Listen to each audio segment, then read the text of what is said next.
Welcome to the second video in an ongoing series of masterclasses. Masterclasses are a fantastic way to quickly learn by watching others learn. You can efficiently digest many of a fantastic instructor's best ideas in an environment that doesn't include being stressed about your own playing. Over time, I hope to have a library of masterclasses that include many of the most commonly played pieces, so you can find a masterclass on the piece you're working on. These are longer videos, so I'm eager to hear from you guys in the comments if this is something that is valuable to you. Our guest today is Mary Price.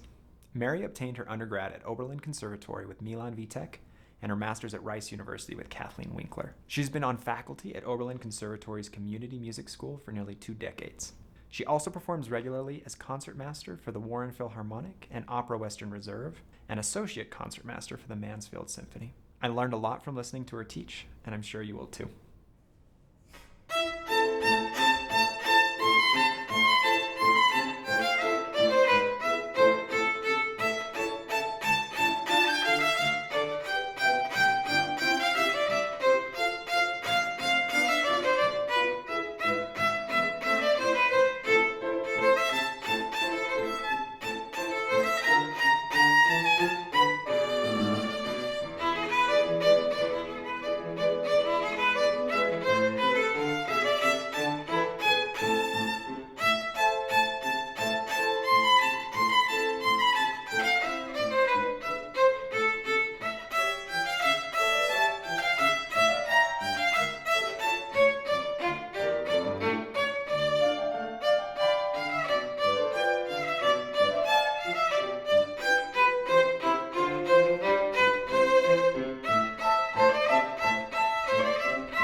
Things happening.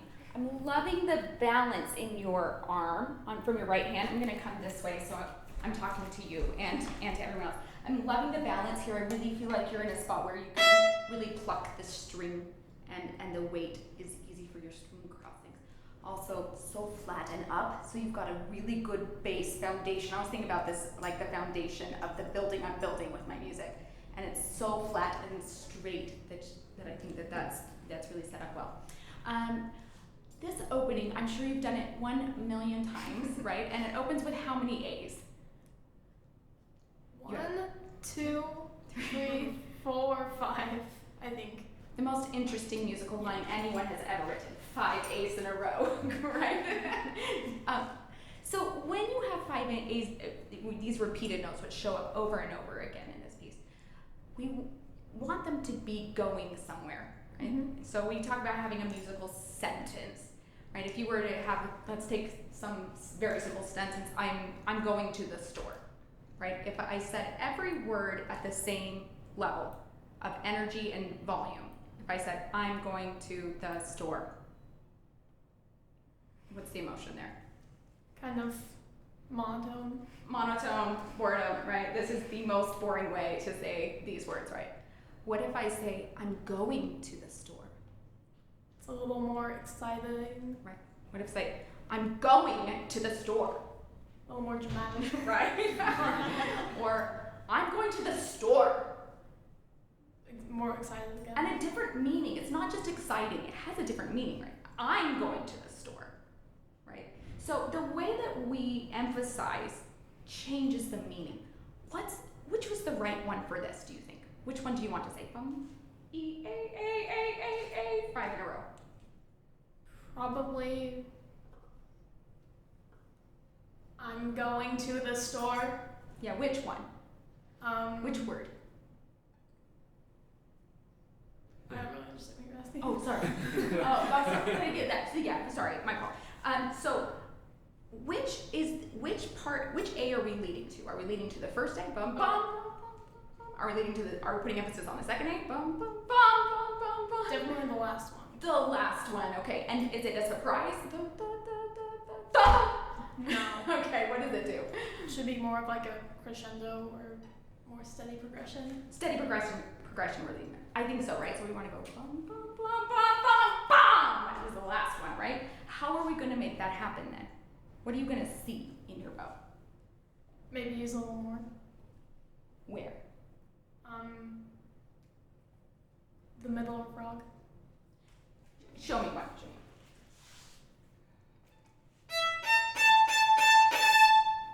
Good. Now without the violin. No violin, just the bow. Could you tell which note was the biggest? Do it again.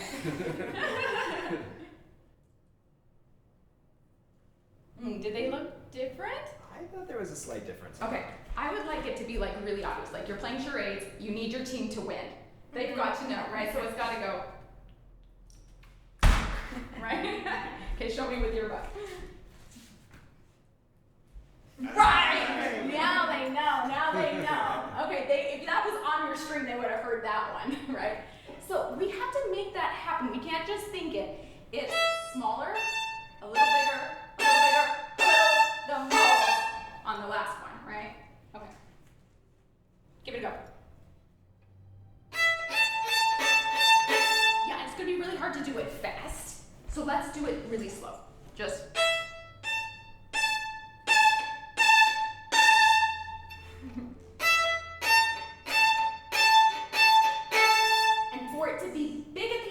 where do you have to start? Forte at the end, we have to start... Like piano-ish? Yeah, piano-ish, right?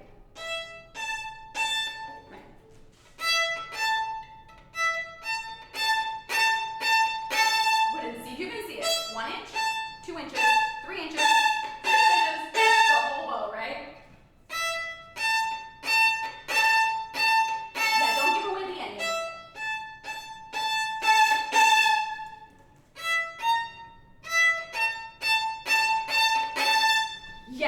Yeah, that was better, much better. What did you think?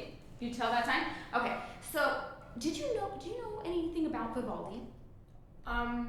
Not much. Vivaldi, let me tell you the most interesting fact I think about him is that he worked at a girls' orphanage. Wait, what? Yes. And so much of this music, that the reason that there is music for us to play that's really age appropriate and level appropriate is because Vivaldi was writing for young girls in the orphanage. It's why we have concerti for 4 violins. You know, why would we need that? Well, he's giving the girls something to do. Some of you, how many of you are teenage girls? How many of you know teenage girls? Right?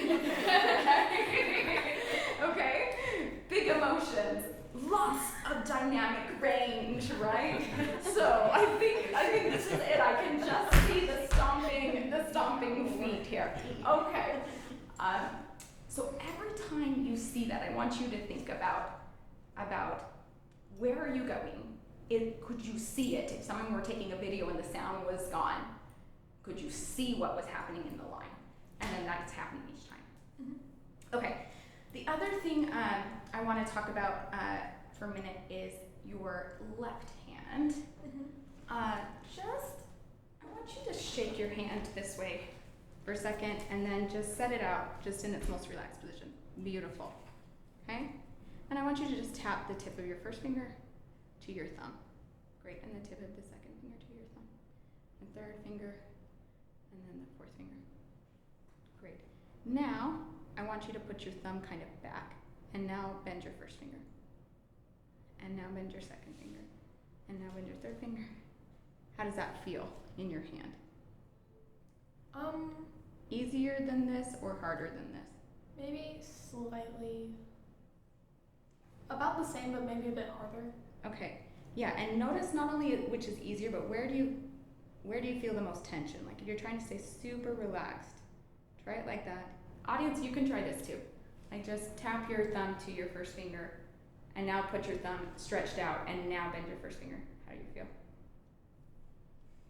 Anybody feel looser doing that? Or here? When your thumb goes back, it puts tension right into sort of the center of the hand through this muscle and makes it much harder for the first finger to bend. Yeah, So, I definitely noticed that. So what I see, and it's not as exaggerated as what we're doing right now, but to me it looks like your hand is here, but your thumb is behind your hand. It's not across from your tapping spot. And if it were here across from your tapping spot, I think you'd feel more comfortable in your left hand. Can we just try, sorry, we're still at the beginning top, right? Let's find that first A. Yeah, did you feel your thumb want to climb back and then you scooted it up? Yeah, good. Good,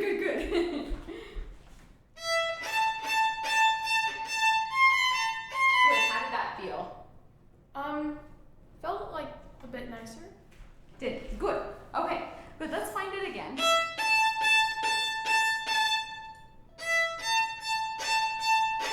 Good, and then the other thing I want you to think about is when the neck is resting, what part of your hand is it resting on? This is related. Yeah, because you need this to be able to pull back for your vibrato. Yeah? What was the change there that you felt in your left hand just now? Felt like I had to hold the violin more with it. Felt the thumb sliding up. Felt like you had to hold the violin more with what? The left hand. And I felt the thumb sliding a bit. When the thumb was higher or when the thumb was under? It's like sliding up. You feel it sliding up. When it slides up, when the thumb comes up, the neck of the violin starts to rest on the first finger, which makes it really hard to vibrate because we need that spot to be free, right? And now you've just put the weight of the violin neck on it. If you can think about the weight being on the shoulder and a little bit more on the thumb, then you can release more here. Yeah. Did you feel that? Good. Show me what you do for vibrato. Can we go to like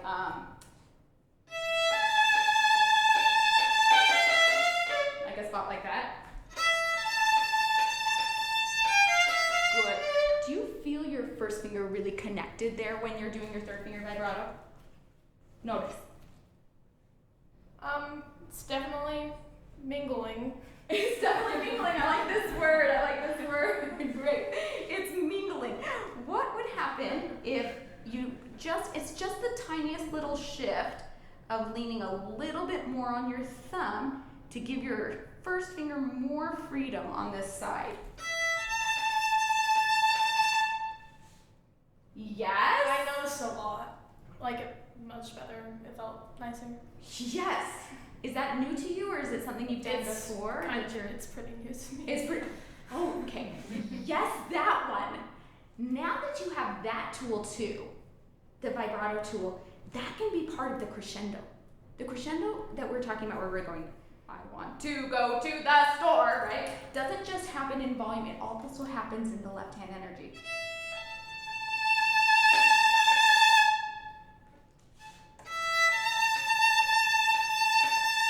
Great, and now can we do the version that's in first position so I can see with your third finger too? Great, and what if you did?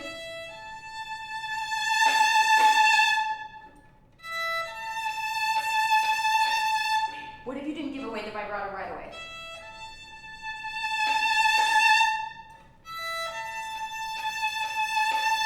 Woo, yes!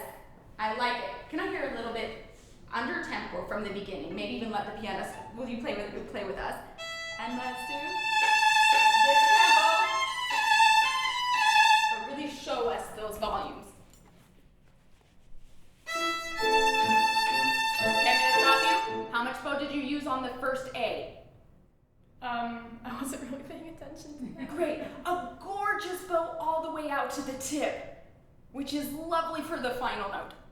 Hold on to that one, but don't give it away yet.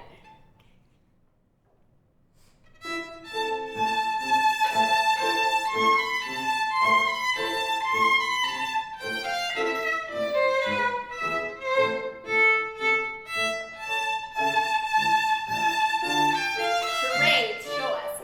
Yeah, keep going. Charades, just show us. And here. And now to here.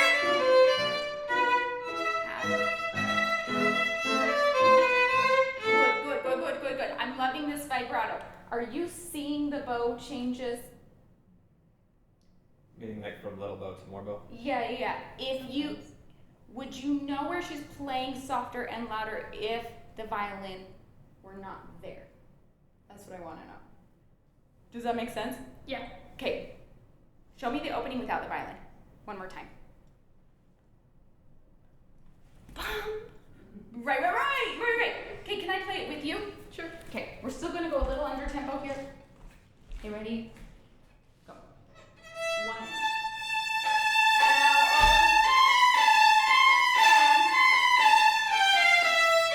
And then where are you going? And left.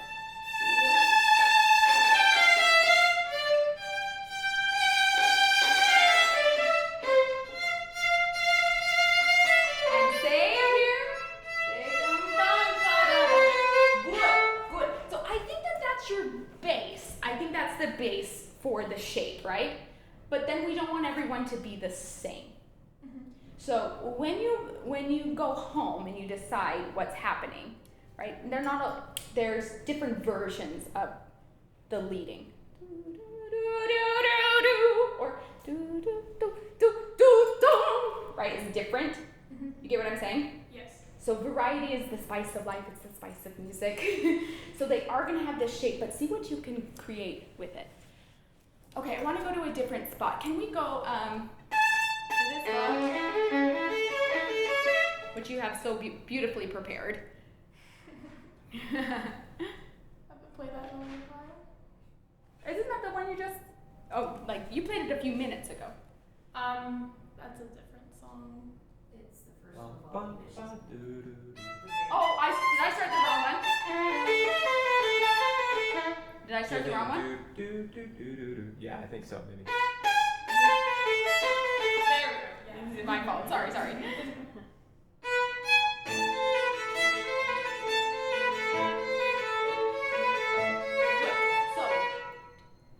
just start thing, I just want you to notice your thumb. In your left hand thumb. Yeah.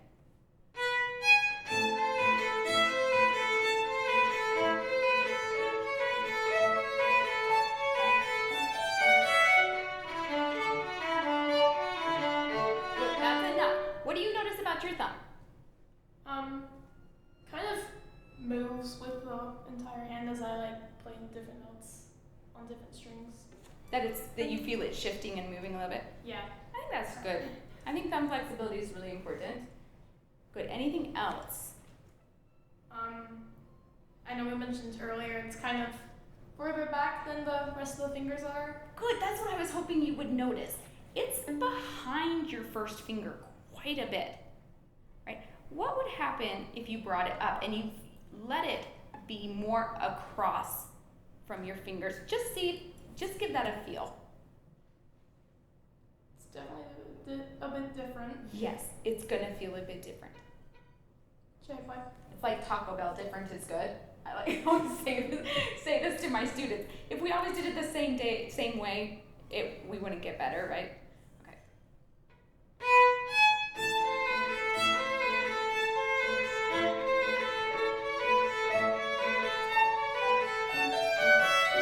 How did that feel? A little weird. A little weird. Yeah, and you're probably bringing it more forward than you need to. Just maybe like, mine falls about at my first finger, sometimes a little bit between my first finger and my second finger. If you think about just relaxing your hand, like do that shaking out and then just bring it up, that's where you want to be. Perfect. Right.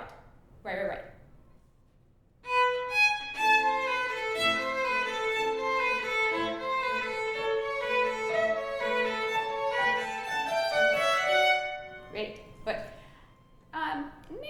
now that I think the shape is working better, we want our fingers to be doing the least amount of work possible, so that everything is really close by. So we don't want to pop out. I'm exaggerating, so you know what I mean. But we don't want them to be like, oh, gotta find, right? We want to keep them close and even lead down when we can.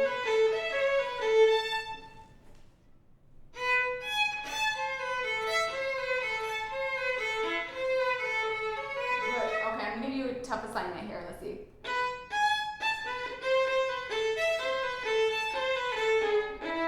You can't play that one, but this is really hard. Are you ready for something really tricky? Put your fourth finger over on your D string and feel where your hand has to come so that your fourth finger is tunneling over your A string. Yes. I know, we all make this face and we think it's like so far, and we're moving like this much. We're moving right? Yeah. So it's not far, but it is just slightly more under. And then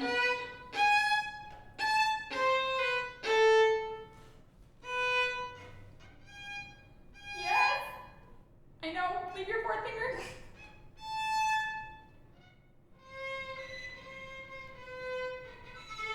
You did it! It's so hard, I knew that ahead of time, okay? Really good, but what it's teaching you is that if your fourth finger were really to be hovering, ready to go over your fingerboard, your hand would be here. It wouldn't be here. Do you see what I'm saying? Oh, yes. Yeah. So now, I'm not going to make you press it down this time, but can it be kind of hovering there?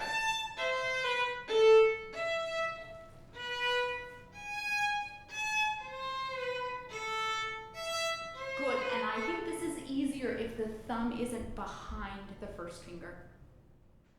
So take your shake out. Right, if it goes back there, harder, easier.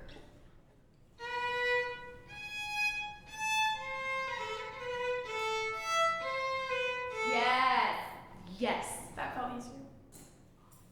That's like my favorite word. I love it when my students say that felt easier, because it's especially magical when it's not what you're used to, because what you're used to will always be the easiest. So if you can find easy in the new thing, that's really exciting, and then you can own that. Yeah. Okay, we have to go to the next, but this is fantastic. Thank you so much.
like to play this piece? Yeah, I'm continually enjoying it more and more. I think the more I play it, so. So pretty. I love this opening theme so much. I want to just touch on two technique things to think about, and then I want to talk about some colors. One is that do you ever talk about flat hairs versus rotated hairs? Yeah. So even in your most big forte moment, 2/3 down the second page, you know, where you're way up high, and the hairs were still at about 75%. So I would say that's one thing to really be aware of when you really want to go deep. Are you using every inch or let me say that a different way, because one of the things I think you do really well is use every inch of your bow. Bravo. You're really good at using every inch of your bow. Can we also use every hair on your bow? Let's see, could we do just this spot right here? Oh yeah.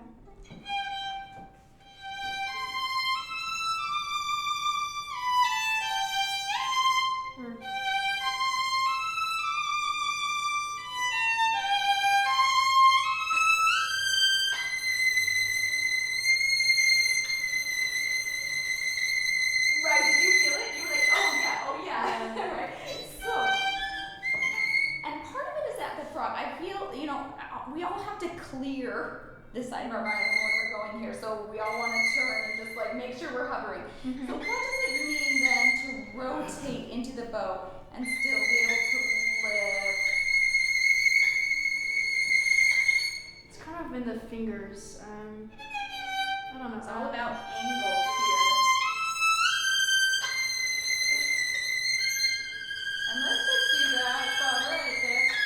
Part of it is normally I wouldn't do this if I were in the middle of my bow, but at the frog, I'm actually going to rotate forward here. I don't need the extra pressure down in my knuckles because the bow is already so heavy there. So I can kind of let my thumb come off a little bit. So that I'm still using. Right, how did that feel? Yeah, I thought it was easy, kind of still clearing right here.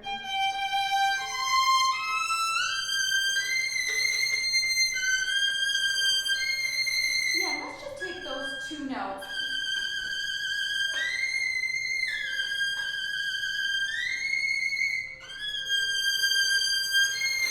Good, and don't look at me. Look at your bow hairs. I have no information over here. So, do you want it flat right from the beginning of that note?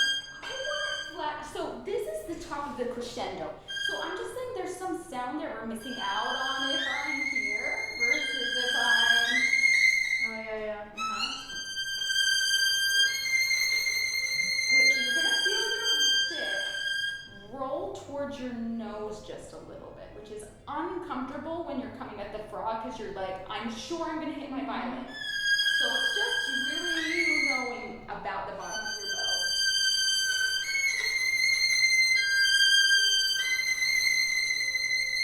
Right, and then as you're continuing through that you're staying there. So the stick is really on top of the hairs. And where we play so often on this side, you're gonna feel like you're over-rotating too much this direction. When you play forte, it's okay, just go with it.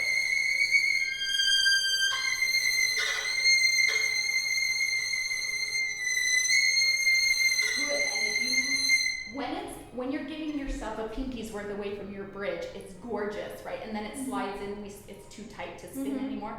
So give yourself a pinky there.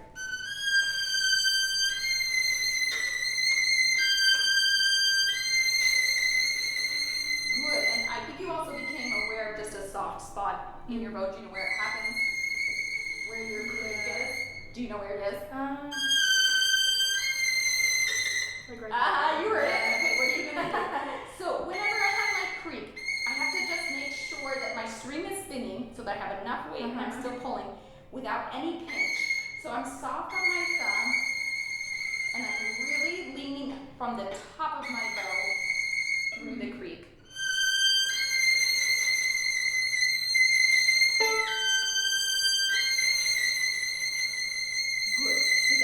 you? Yeah. Okay, Yeah. great. So just so that you know where every bow is different, we all have to deal with the little idiosyncrasies.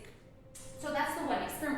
Is experimenting with more flat hairs when you want more of that volume and how we get around it throughout from front to tip. And then the other one, have you done any odd number oscillations for vibrato?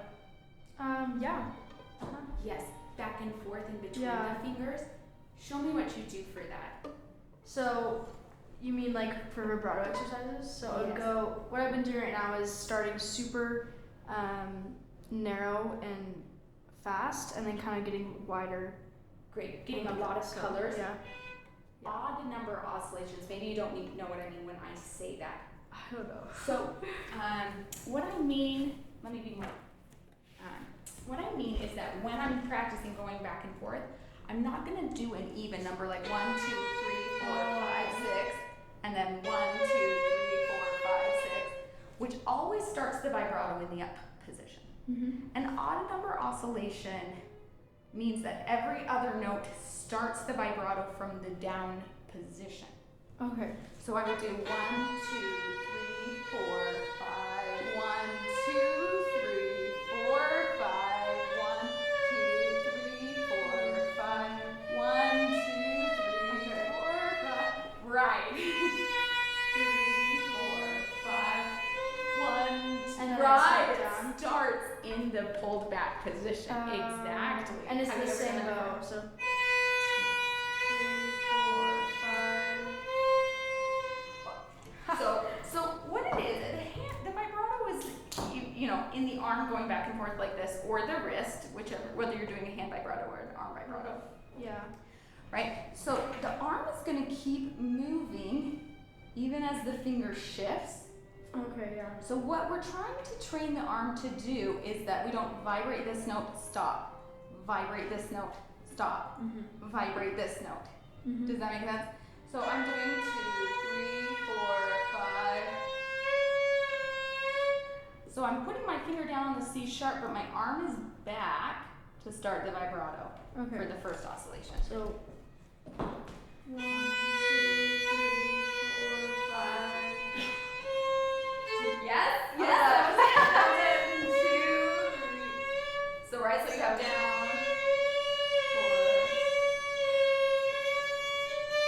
That's a 3, 4, 5. 1, 2, 3, 4, 5. Yeah, never done that before. Okay, good. So this is the other technique I would love for you to practice. Some odd number oscillations. See if you can feel that your arm is going to keep the motion of the vibrato going no matter what time you put your finger down. And what this is going to give you is that opportunity to keep the color in the vibrato really connecting.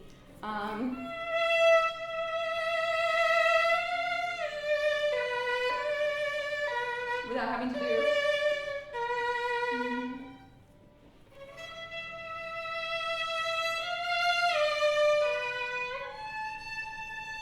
Yeah, in fact, can I just see this one and then that one? Yeah, that's better, but do you feel it stop a little bit? Yes! Yeah. Yeah, I do. Yeah. Much better. Slow, odd number oscillations will like smooth all of that out for you. Cool. Okay. And then the other thing that I wanted to talk about is the colors that you create on your violin. I feel like you played with such a pretty color. You know, this lovely like mauve pink. What other colors are there? Do you know? Have you sort of like really? We've talked a lot about like colors. Not so much like red, green, Are you sure? but like different. Like we were focusing kind of on like how I can. Yes, vibrato is a big part of that, and just like my bow placement and kind of talking about like how much bow hair to use and like how to just create different colors using your bow. I always think of we violinists as sound painters, and we're painting in the moment, right? So what I mean is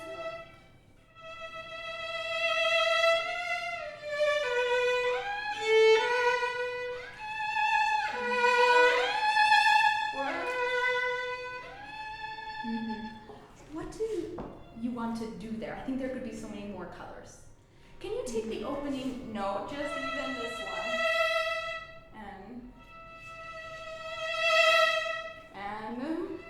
and give us 3 different E's.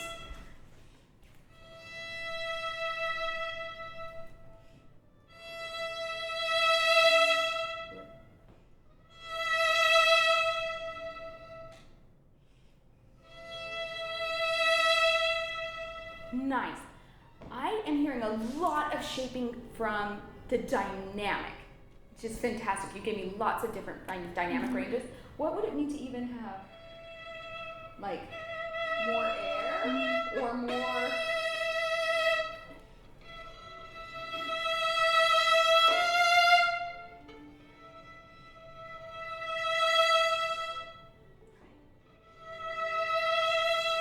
Ooh, that one was my favorite one. What was that one? Just wider and faster. Yeah, I think I loved that. Because for me, is breathless. Like, I feel like this is somebody's love song. Does anybody, like, and when, you know, when you're in love and it's new love, there's kind of this shakiness and air, you know, breathlessness, right? That gave me that feeling, that wider one color. Try that one again.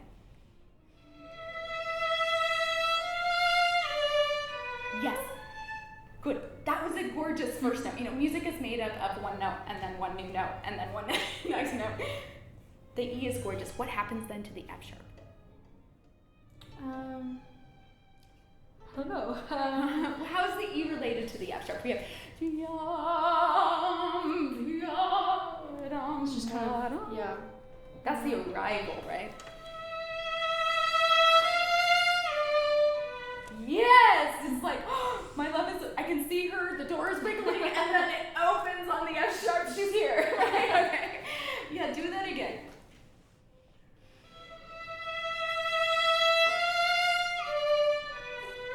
The E to the F sharp is fantastic. Every single musical element is 2 notes.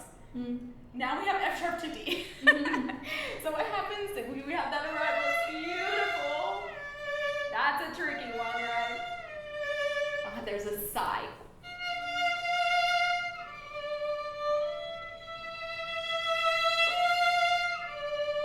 Good. How are we going to connect the F to the D? I think you have to use your finger going down. It almost went up before it went down. Yeah, there's something is stabilizing. Like, it's like, okay, now I'm going to shift, and then the shift happens. Maybe it's the vibrato that you're thinking about, but almost vibrate through the shift.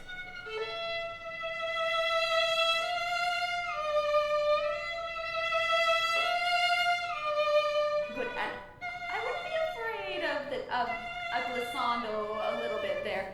Just you're connecting like you're a singer. I mean, you don't want to, right? But good. Can you sing it?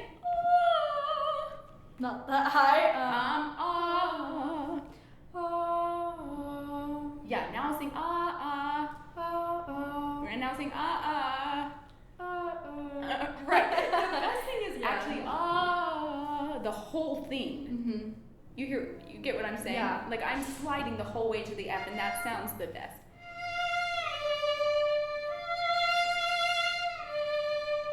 Good. So now you're on that bow here, sorry. And then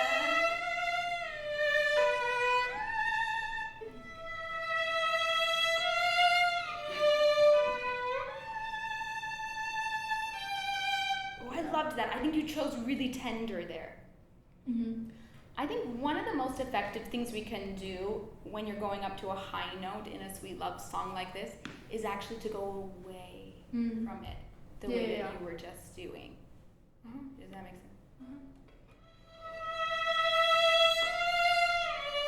That's too mechanical. Maybe just don't think of it all the same tempo. Maybe like,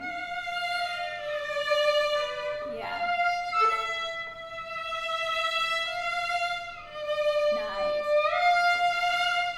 And then that one's not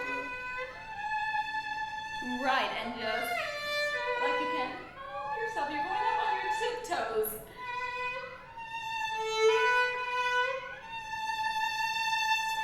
Right, and I would switch to the 3 pretty soon. You don't want to hear from there because right. Good. I loved the shift. I loved the moving away. What's that breathless color? That faster, wider vibrato.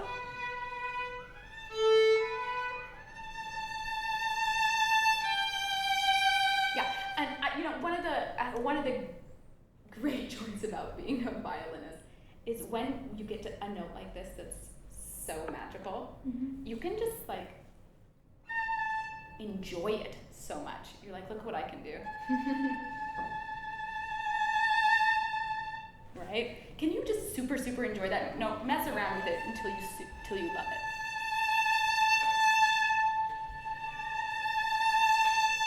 Yeah, I think more sparkle somehow. More. Yeah, and then I feel like if I were right next to you, like if I were you enjoying the violin, it's perfect. Can you make them enjoy what you're doing? How is that different? Yeah, and I think it's more in the left hand. Really show them what you're doing. Good, and not too close to your bridge, it will start to get noise in here. That's the idea. So you play so pretty. I just want more of those colors, and then really 2 notes. Where's this note going to here? How are they connecting? So that you have a plan about that ahead of time, exactly what you want to do. All right, great. Okay, thank you. You're welcome.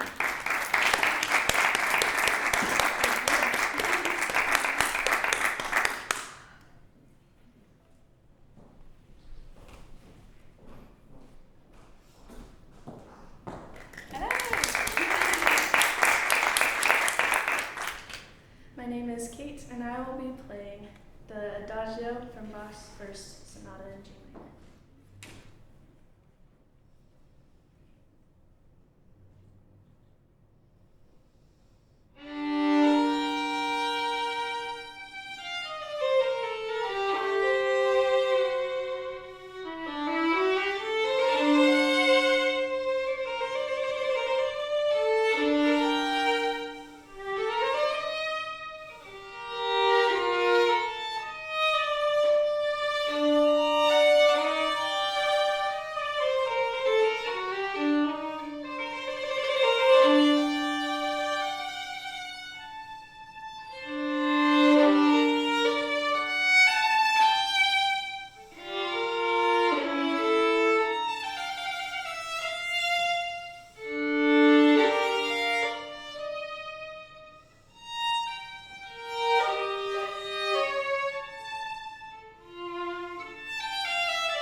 so proud.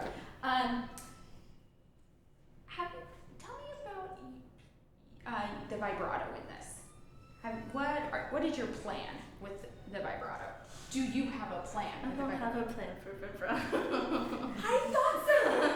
I thought that might be your answer, but I was just double checking. Just double checking because you have a plan for so much. The lines and the phrasings, I really felt your plan, and guiding me through this piece. This piece can be really, really tricky to follow as an audience member if the violinist doesn't show you what you're supposed to be listening to. It can feel very unnerving, and it's really, really unnerving to look at, and especially in the original manuscript for any of you who are interested in seeing that. It's really interesting. So you led us through that, but I felt you did not have a vibrato plan. I felt like anytime it was convenient and felt fun, there was a sprinkle of vibrato. So I want you to take just this opening phrase and decide where you want vibrato, not because it's easy, but on purpose, where you want it. Okay.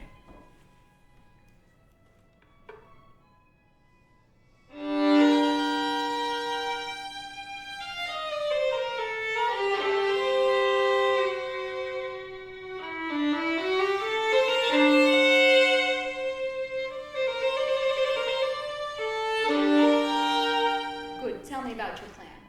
What did you decide to do? I think just to sustain the notes longer and keep it interesting, or just the longer notes I put vibrato at the end. The longer notes you put vibrato at the end. Good. And it was so that it would sustain it. Yeah, I guess because long notes, when there's nothing going on, it's boring. Okay, that the note might end and not have any more vibrancy, especially because you're running out of bow here, and then we vibrate. This is a really romantic era sort of choice about that, and which is totally fine. It's just good to be aware of that. So, have you ever had a chance to play on a Baroque violin, or have you seen one? I've seen a Baroque bow. You've seen a Baroque bow. Tell me about the Baroque bow. It's curved backwards. Yes. Shorter. Significantly shorter, and then they It's also a hold weird- it higher, so then they doubly lose, right? Great. When it's bowed this way instead of when it's convex instead of concave, right? It's really hard to lean in, and the tip is kind of long and thin. The hairs are very close to the stick at the end of the Baroque bow, and there's almost no sound there. So, so sustaining is something that we do as a sort of romantic interpretation. Like maybe Bach would have loved this had he had a modern violin and he didn't, right?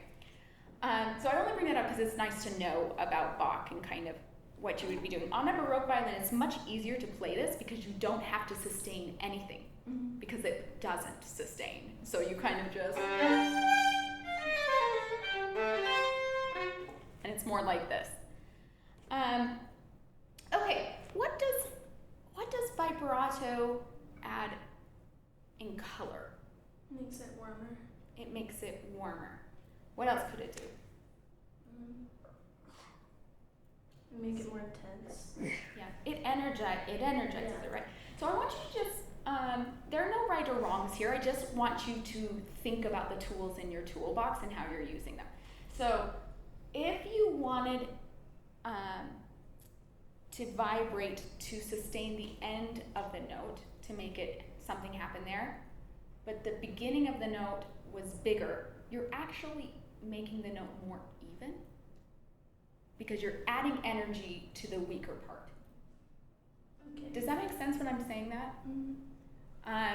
So just out of curiosity, what would happen if you did the reverse? So you vibrated in the intense parts and let the weak parts become weak. What would happen?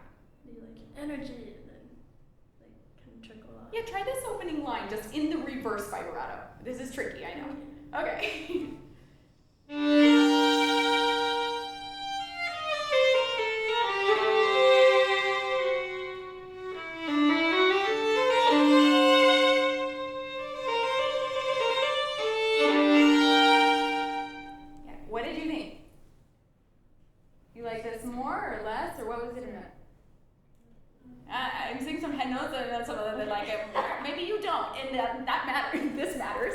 Did you feel it was different? Yeah. What felt different about that? Or I think it was easier to make it just like chord and then like improvisation thing chord, I guess. for me, it gave a lot more preponderance to the weight, but yum, yum, actually made it feel more Baroque somehow because it felt the strong down beats in the down bow. The up bow's very weak on a Baroque bow, like I said. You can hardly do anything at the tip. But yum, do it again. Okay. Yeah, start right away. Already intense in the vibrato.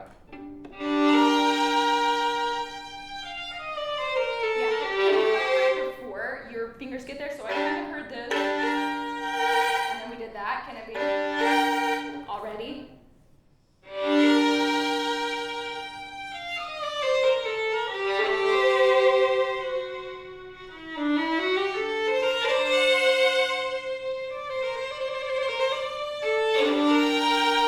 Good, and then what if you let the vibrato die sooner?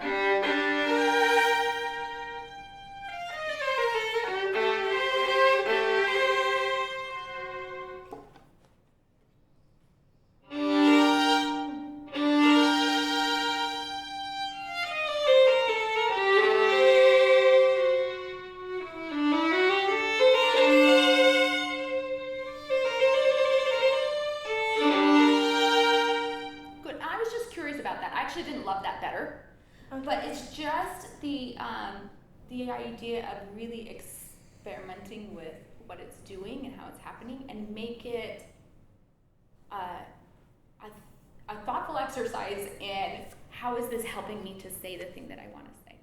Okay. Also, what's the mood of this piece? I think it's probably more reverence, but I think there's also lots of sadness in it. Reverence. I think the dissonance is like a requiem almost, where it's like talking about the end of the world. Like almost some death here. Okay. Yeah. Death, destruction. Okay. When it's sadness. Okay, we're getting there. Yeah. Yeah. The opposite of the love song we were doing a minute ago, right? This was your love song. You're doomed, right? This is not. You don't want this to be your love song. So, I'm going to ask the same question I asked before. Do you enjoy playing this? Sometimes. I'm a little surprised that you say sometimes, because it looked so much like you were really enjoying playing cool. it. Yeah. That's all. I would like to see you enjoying it less. Oh. The reason is it's a little bit disconcerting if you look happy and you're playing this. You're like, I love death and destruction. The end of the world is the best. Right? So what does it mean to, as performers, we're making the sound, that's the most important thing we're doing, but it's also visual, right? So there has to be some pain in your eyebrows. There has to be some pain in the facial expression for me to believe that the music is sad and heavy and depressing, right? Okay, let's do a different part just because you've played that part so many times just now. So why don't you go on from there?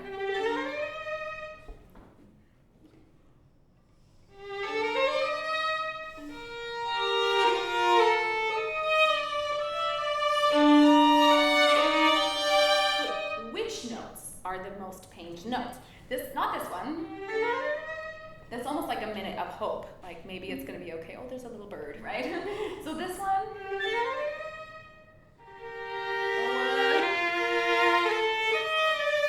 And then definitely this one.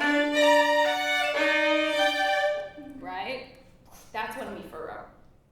Okay.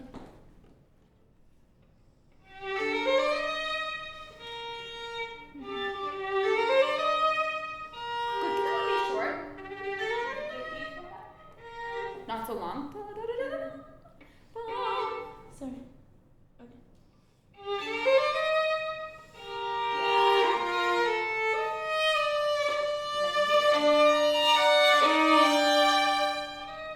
Good, and I wouldn't give it away quite so early. Because it goes into the next indie. Okay.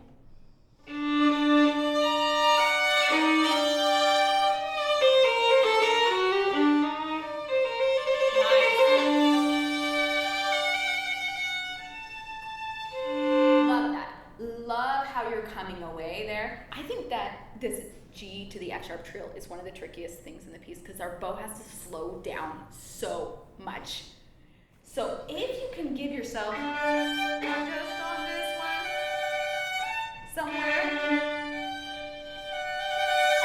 like really back off a little bit or something that lets you then feel like you can spend on the F sharp. Okay.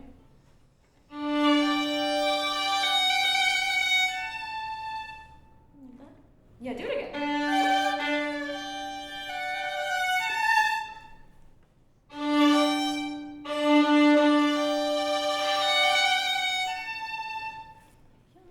Do you want it to lean more to the A or do you?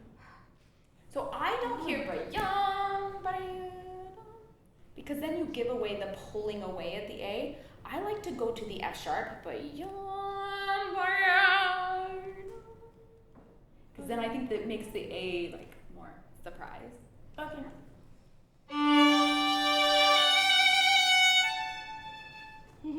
That's good. I love it. Yeah, that didn't quite make sense. So there's a little bit at the end. Okay. Breathe. Yeah. And then I would let it breathe. Okay.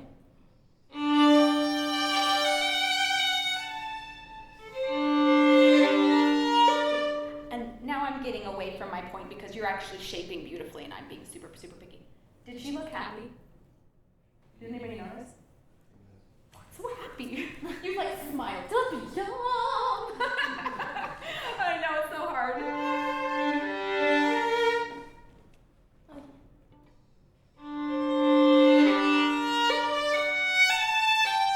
Yes. Yeah. Did you believe her that time? Okay. Yes. We believe you. I believe. Okay, one more time. Okay. Oh, sorry. Okay, good. And now going back, do you know which notes you vibrated and which you didn't? No.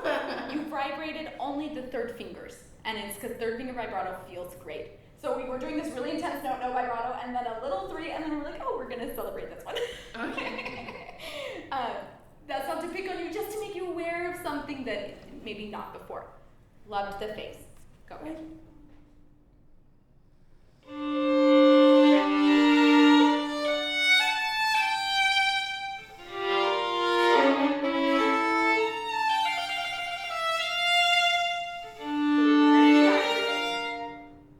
When are you vibrating?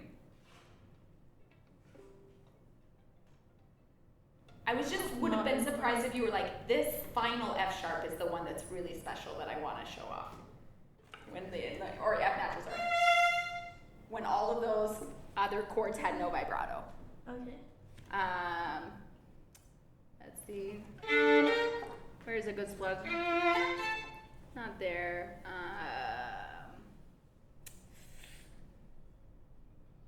Maybe just start at the same spot here.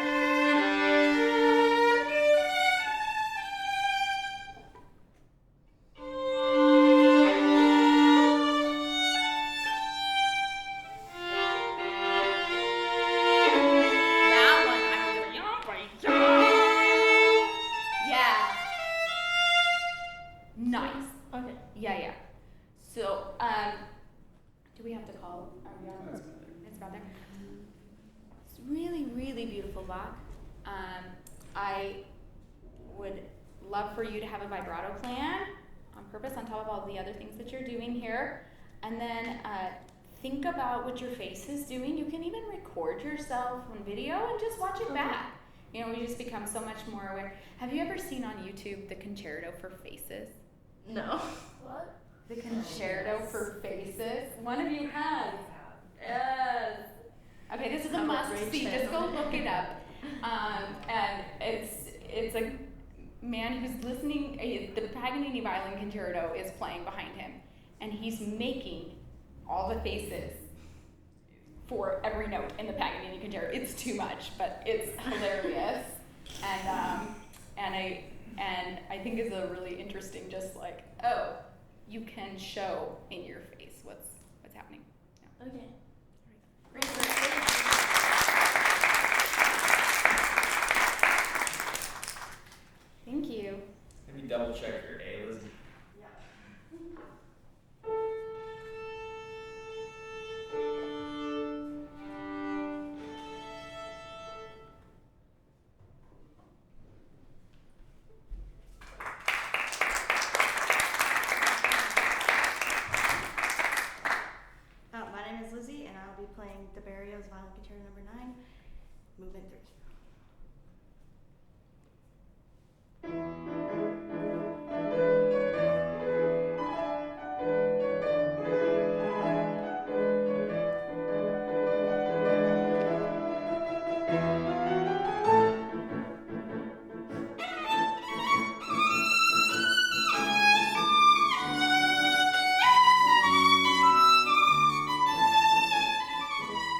much fun, this piece.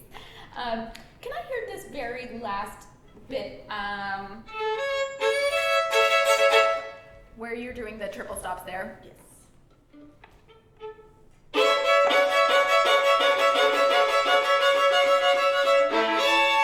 Good. Tell me what's the challenge there. The fourth finger probably, like just getting all the notes.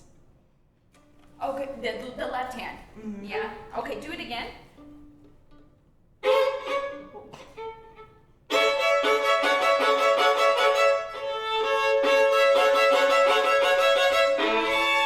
Good. This time I don't want you to think about the left hand at all. I only want you to think about your right hand. I think it could be looser, just to like. If the right hand feels easy, just focus on the right hand and let the left hand do whatever it's gonna have. Okay.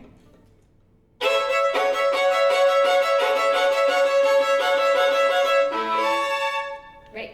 Which hand is making the sound there? The right hand. Yeah, right, the bow, right? And it's really hard to get it much vibrato out of that. Mm-hmm. What happens if, try it once with vibrato.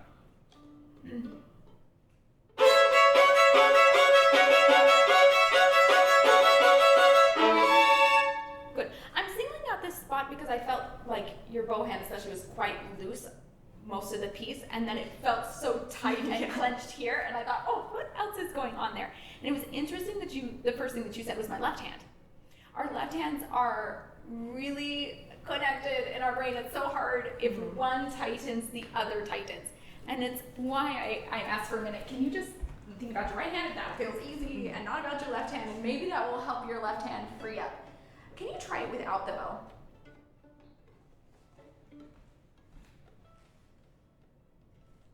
Great. And now I want you to see if you can do the same thing, but with half that amount of pressure. Right, so I want you to think about putting the strings halfway down to the fingerboard, but not all the way down to the fingerboard. Great, and now I want you to go until you feel your skin touch the fingerboard, but the string isn't touching the fingerboard. Good. And now I just want you to find the easiest spot to do that. So check with your angles. Some things that can help with the angle. For instance, like if my fourth finger is touching my A string just a little bit like that, rather than feeling like I have to rock more, I can actually even just do this. Yeah, you see what I'm saying there? Mm-hmm. And that can sometimes be a little bit easier. And then also a little bit of a thing that's a no-no most of the time. But if I'm stretched out like this, pulling my wrist back doesn't help. Pulling my wrist in actually helps just a little bit. So normally we don't ever think about letting our, the dreaded pancake hand, right? Yeah. but actually when I'm stretched like this, just a little bit of my wrist can be helpful there. Good, so I would practice the left hand this way. Try to find your easiest spot, know where it is, and then it is going to be easy, and then you tell yourself, oh, that's easy. Okay. You know exactly where you're going. All right, I think the other complication here is the bow is playing 3 notes very quickly at once. Mm-hmm. And right now, it feels like, okay, do you do that by just pressing very hard on the A string, and that will make it work, right? Or something to get all 3. Can we do just the bow? I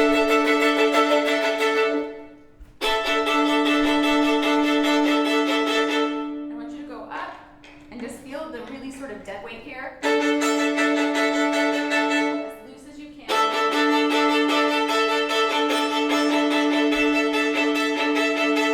But it looks to me a little bit like you're making this happen, like you're thinking I'm going to play it with my fingers. In order to do that, I have to clench the bow to make that motion happen. Mm-hmm. Does that make sense? Yeah. So I want to move the active part of the arm, whatever muscle has to tighten to make your arm move. Something has to tighten to make your arm move, right? Back as far away from the string contact point as possible. So if you can really feel that the motion is a little bit more in your forearm and your fingers are along for the ride.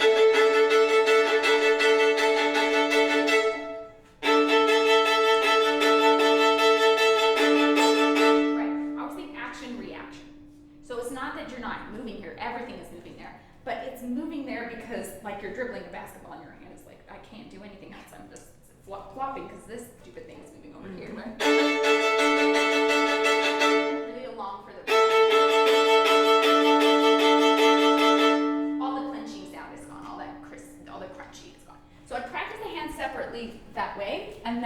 them back together.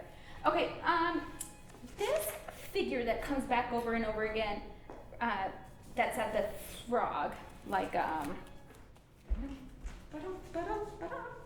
the here. Yeah, that's the one. Can I hear that?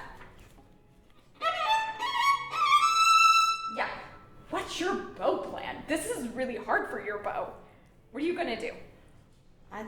Usually what I've been doing is I've been just like starting there and just getting closer to the frog. Yes, I think so. What's the music? What is our story here? Where is it going musically? It's going to like the very top note. Good. Right. So it's getting louder each time. Yeah. Right. The last one. So, what bow plan would let you make that happen? Probably use more bow on like the second and third one. How? Just, I mean, you don't have to. Sorry, you don't have to explain it. I want you to experiment for a second. If it's going ba-da-yum, ba-da-yum, ba-da-yum, how are you going to make this happen? Which one had the least amount of bow? Which one had the least amount of bow? Last one. Last one. The last one. Shoot! If it's going to that one, we don't want that one to have the least amount of the bow. We want that one to have the most amount of bow. Mm-hmm. Okay, what are we going to do? Can we do it without the fancy trills for a minute?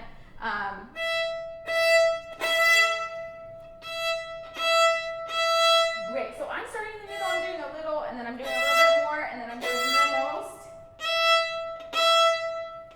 Yeah, so don't give it away too soon, right? 1/3, 2/3, whole thing. 1/3, 2/3. Yeah, you almost gave us the whole thing on the second, right? So if you've got it to grow.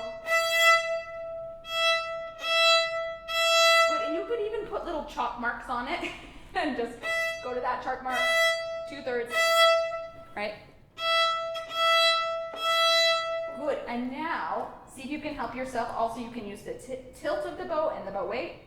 Less, more. Good, the last one, flat, like we were talking about in the first master class, that more flat here, or second, I guess it was Mendelssohn. Good, that's the idea. Now can we add the left hand? I know, it's so hard, you know why? Because you played it the other way so like a bazillion times, right? So this is so go slowly enough that you can do the new thing. Go slowly enough that your brain has time to think about the new thing. Whoa. Yeah, good. Go slower because your brain didn't know about the third one. Mm-hmm. The third one started from here. Okay. So it's the tricky, do the first two. Sorry, I actually had never played this piece, so I'm just reading here. Something like that. So on the end of that one, can you place and not play the third one yet? Mm-hmm. Play just the first two and then play.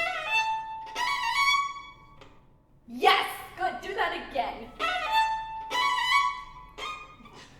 Yeah, good. Because you caught yourself. I love it when we catch ourselves. Good. It's hard. Just kidding, it's easy. I hate saying things are hard. Okay, it's new, but it's not that hard to put your bow in the middle of the bow. It's just about the time. It's time to do it, and you did it. Do it again. Now it's easy. Yeah, good. Now, can you use less bow for that first one? Right there. Right. Right, and the reason that one is harder is because you've played this bigger, so you're going towards the frog more already, so you have a bigger recovery. So just as long as you know you have the recovery coming, you want to surprise us, but you don't need to surprise yourself. Okay. Yeah. And then this time I'm gonna let you stop and then go right on, okay?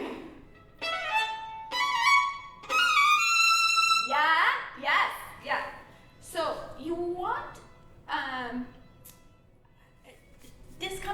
over and over again. Each time it comes, I'd love it to have direction like this.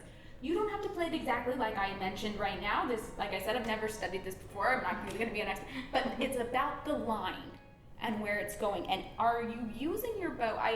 I always like to say have a bow plan for the phrasing. If you have a bow plan for your phrasing, the phrasing will play itself, right? But it's really hard to play the phrasing without a bow plan, and it's especially hard to play the phrasing if the bow that we're using is working against us. Yeah. Okay, so that's that spot, and then this was the other spot I wanted to hear. You know when it gets really, the mood kind of changes and it gets really notey later. Bum, bum. Is it here? Dum, bum, bum, ba-dum. Can I hear you play from like the middle pick up to this page? Oh, yes. Yeah.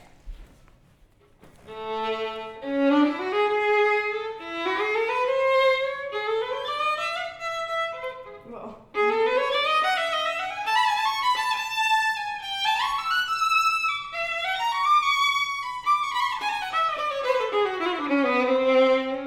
Good. Do you know the words here? Nope. Do you want to look?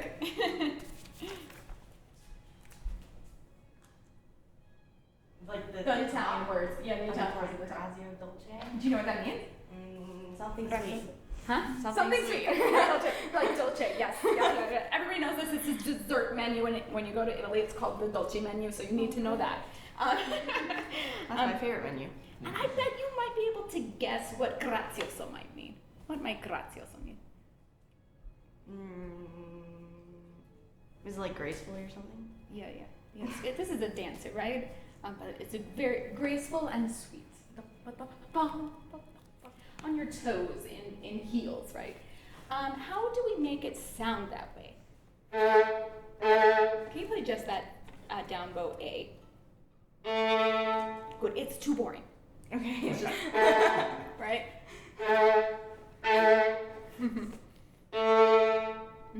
I need you to be the prettiest person at the Jane Eyre ball, right? They always put the person you're supposed to focus on is wearing the prettiest dress. This is why you're looking at her, right? This is the prettiest dress. Yeah. Okay. Better. I think it would have a little more scoop and just a really fast wide vibrato. Good. Can the bow speed be slightly faster after you start? Ooh, I love that one. Okay, and then now we're leading. Bum, ba, ba, ba, ba, ba, dum. Can you show us the accent? Good.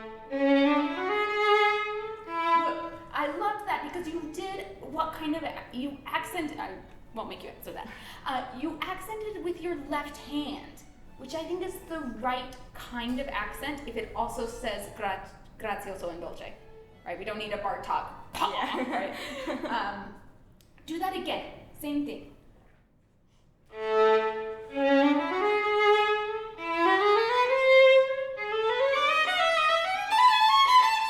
Good. Where is the top of this phrase? Probably like the... Almost, and then it's doing what next? And then it's going up again. Up again, right? Like an extra surprise. Like we think we're there, and then it's like, wait, one more surprise. We have one more tier on the cake. So I love the shape that you're giving me and the color you're giving it in the beginning. Can you start with the shape, but you're behind a closed door? So the same energy, just we can't hear you quite as much, and then the door is going to open. Okay. Oh, I wasn't looking at you. I was looking at someone else. Too drab. You remember our... Yeah.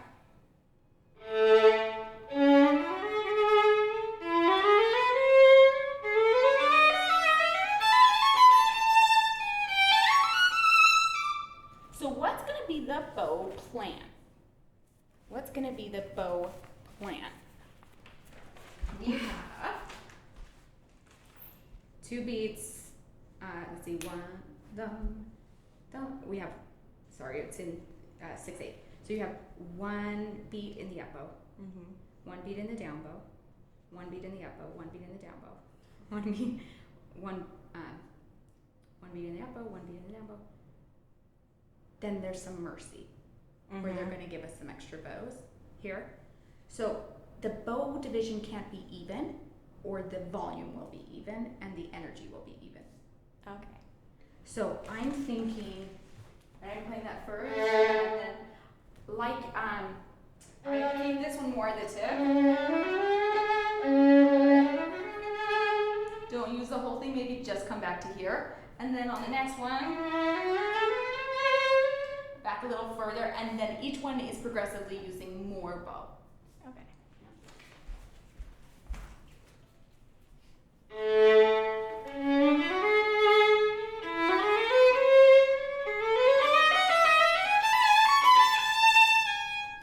Yeah, that's the idea. That's the idea. And I think I have to switch, which means the only other thing I was going to talk to you about is some vibrato things, but maybe I can catch you on this side. Okay. Okay, great.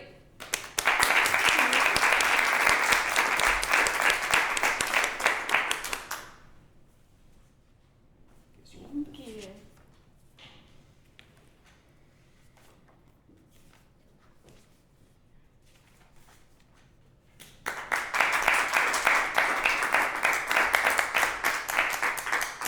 I'm playing the Gavotte and Rondeau from Bach's Partita number 3 in E major.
Beautiful ringing sound. This is one of my favorite Bach pieces. Do you love this? Yeah, it's a lot of fun to play.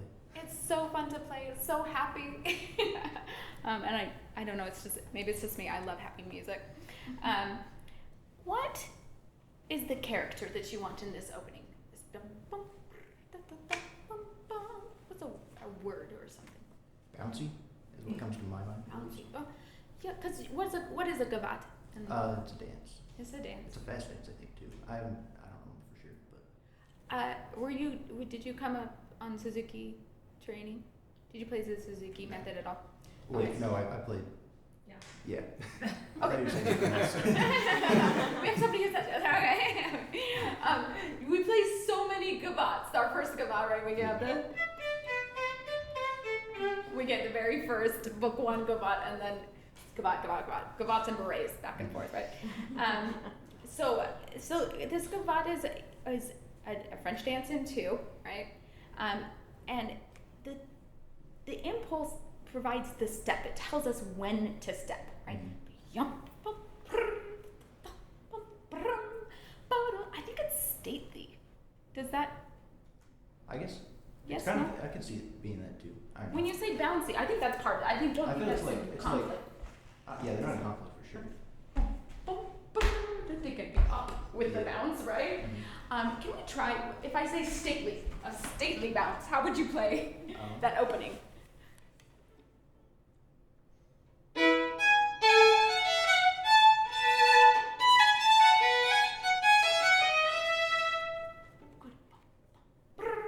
Where's the biggest step? When do we plie? the first beat of the measure, I guess. Or The first beat of every measure? I think so. I don't know. This gets very bouncy. It's a little too boring. If there's a plie each time. I don't know. What's the most important? Let me say it a different way. In the dum bum brr, da da dum bum bum. What's the most important note of the phrase in that first micro phrase? I'd say the third one. Yeah, the third one. It's why there's a trill, Mm-hmm. right? This Baroque ornamentation. We're like, oh, this note is special. Yeah. Can you show us that? Yeah.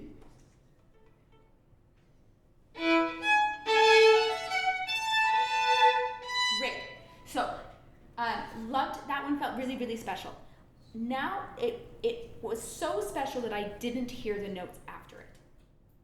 Like It- the ones that I didn't play, or No. Oh, I definitely didn't hear those ones. oh, those ones. But then we also want to.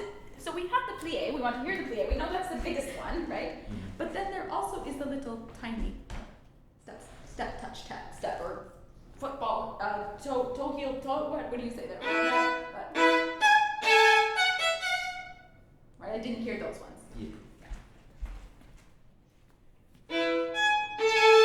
Did you want them to be legato? I don't know. Didn't really think about that one. Perfect. Let's think about it. Maybe you did. It's a little romantic. I guess I just didn't really like the way you were playing it with the staccato. Perfect. So I didn't play it like that. That's great. Yeah, and neither do I. I wouldn't play it like that. I did that to over-articulate for you so that you would hear the difference between that and doing where you don't really hear them at all. All right. Yeah. That was kind of the same thing. Well, let's think of something we can do that we like. We definitely want to do something we like here, right? You're the one creating the music. You should love it more than anyone else. Just try those three notes. Where are they going? Is it flat, flat, flat? Or is it dum, dum, dum? Or is it yum, bum, bum? Or is it yum, bum, bum? I feel it's more like a yum bum bum kind of thing. On the first one, yum, bum, bum. Okay. Show us. Did you get most on the first one? That wasn't on the first one, I feel like. Oh, okay. Or I don't know. Go really slow so you can like play it super musical slow on purpose. All right.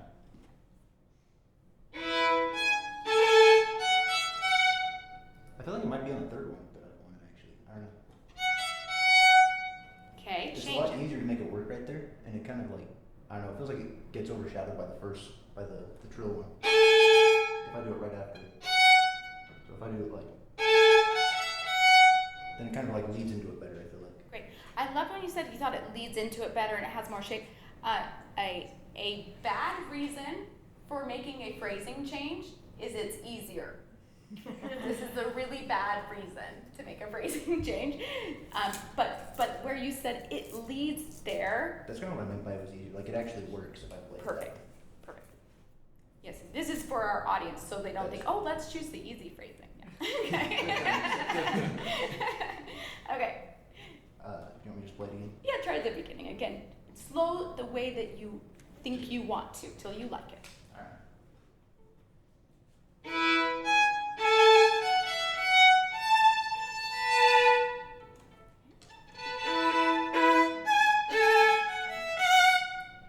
Do you like it when I play it?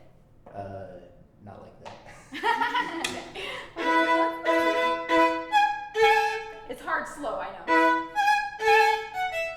I think it's a way. Bum, bum, bum, bum. And then are you doing an up, up? I have C in your part here, is that right? It may or may not be in the part. I don't always write stuff down. There's an up, up in the part, and I just was asking if you're taking that. I don't remember. Go ahead. Yeah, I'm doing the up. Okay, great.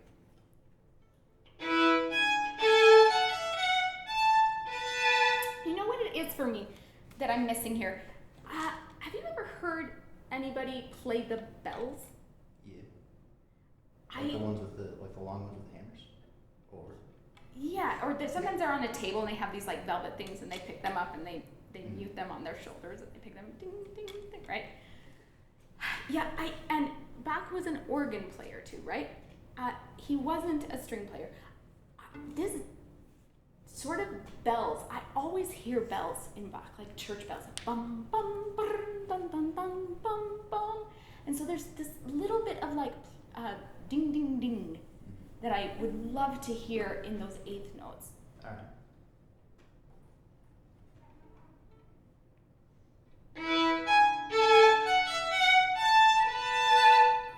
For me, that was a lot more satisfying. I don't know what our audience thinks or if you loved it, but I liked it more than I was doing before, at least.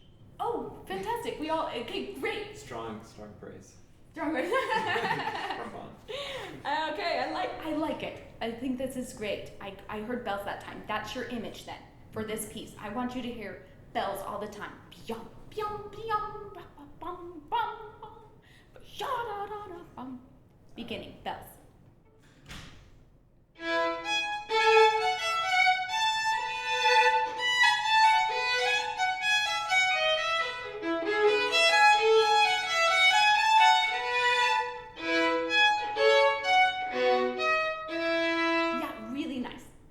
Loving the bells.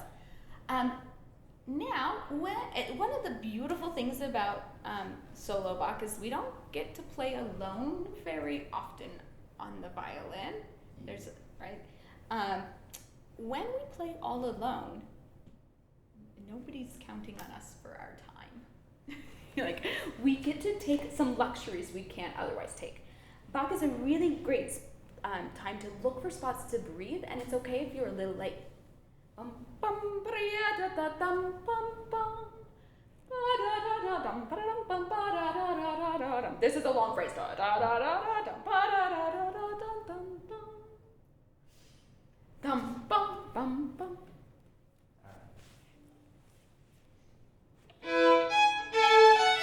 I'll start again just so you have another chance at the bells. All right. Two things at once, I know.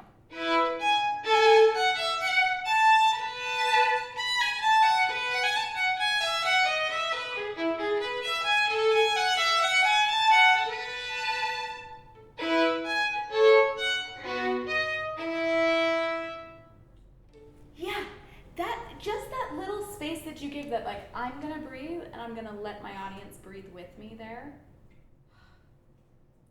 It's really, really great. It feels like it takes way too long.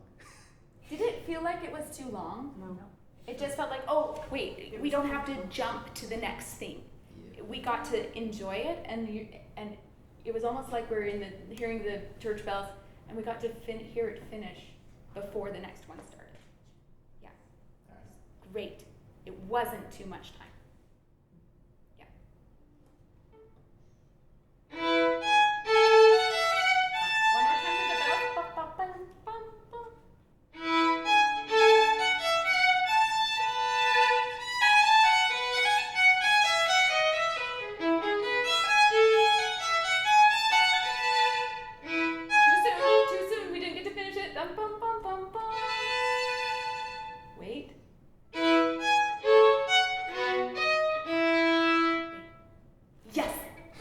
yes.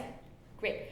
Okay, so throughout Belle's breathing, look for every time that if you were singing it, you would take a breath, and you just let us pause there before you take us to the next thing. Okay, I also wanted to talk with you about your body movement. So your body movement's very free. This is great. It's up, it's tall, that's great. And we don't necessarily want to choreograph all of our body movement, but pretty much the whole time is the same sway. And so I didn't feel that your body movement was connected with the communication of the music. All right. Does that make sense? Yeah, I mean, mostly I just kind of like move around so that I don't like tense up. So that's all I really think about with it. Yeah, and which is a really great thing to do if you're in the beginning when you're learning to play and have your body relaxed. I think you can trust yourself. Like, you're relaxed now. You're not tensing up your body. Your body is good, okay? And then what does it mean for your body movement to match what's happening in the moment in the music? It doesn't mean you have to move a ton, but if I'm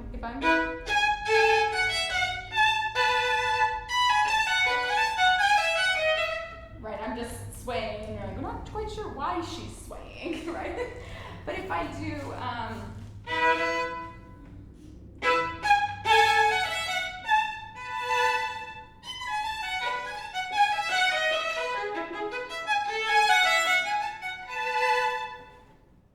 it's been a long time since I've practiced this. You're much better practiced at this, so it'll sound better when you do it. But you see, I'm moving to What's going on? yes, yes.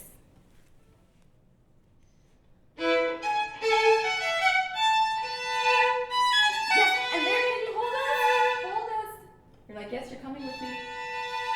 Yep, I made you. All right.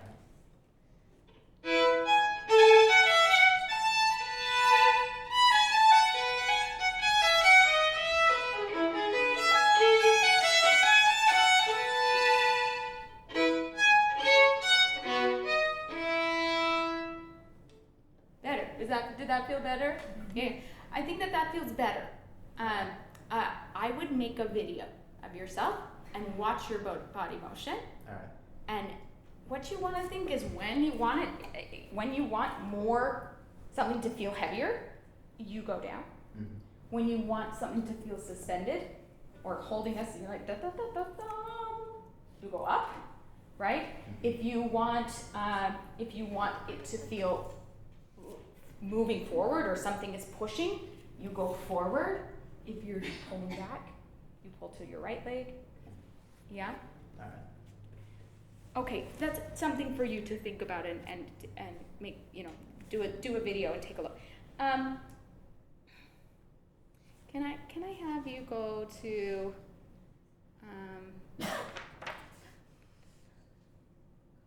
we'll just start the second section.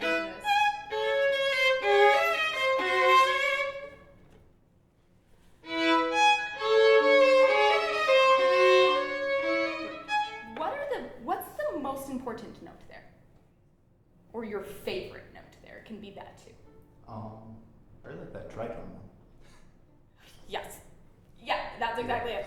Especially the the tritone. How are you going to tell us? I guess lots of bow and moving around or something. I don't know. What? Okay, this is very honest. I like it. So, you're not sure. What? We know that we want to emphasize the tritone. We want us to pay attention to it. Are we paying attention to it because it's really super shimmery and pretty? Or are we paying attention? More like it's really kind of dissonant. It's angsty, right? We're paying attention because there's angst. So when I say that we want to pay attention to it, we want to pay attention to what the meaning of this is in the moment, right? So this is the word that tells, that's like if you had, again, silly sentence, but I'm feeling angry. This is the word that's angry. I'm feeling is leading to angry, but it's angry is the word. So how do you make your sound without getting ugly, angry, or angsty? What do you physically really gonna do? Probably a lot of arm weight right at the frog, pretty close to the frog. Perfect. So prep for that. Go slowly enough that you're ready for that.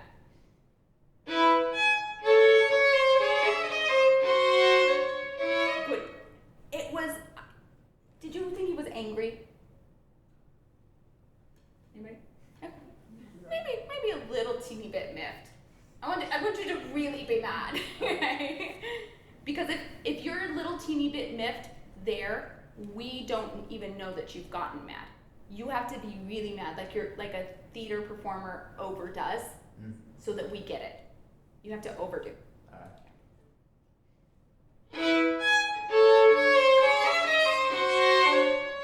That's not too much, not even a little bit too much. Yeah. And then leading bum bum bum ba da da da da da da da. I'm really, really angry, right? So there can be even leading to it. Can I just hear? Under tempo and just.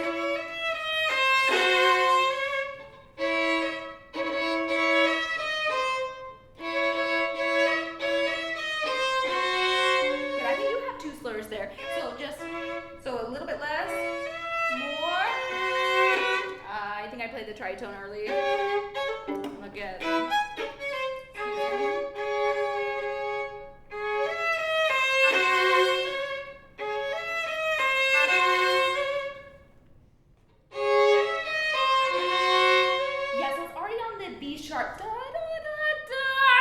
And then you're going to add the tritone, but you're already angry at the B sharp before it.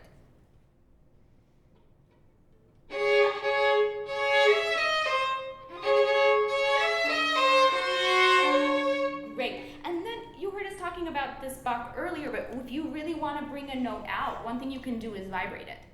So the vibrato's on purpose. Can help bring that out. Do it again.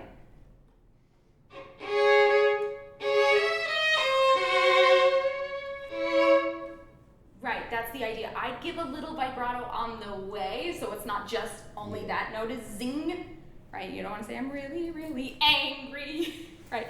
Really, really angry. Yeah.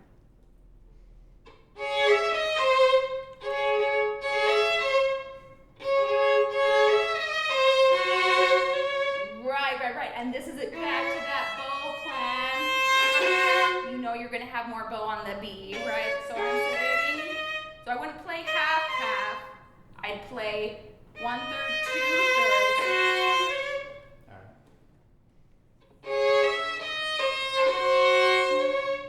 Less at the beginning.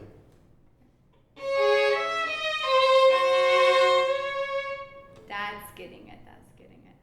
All right, great job.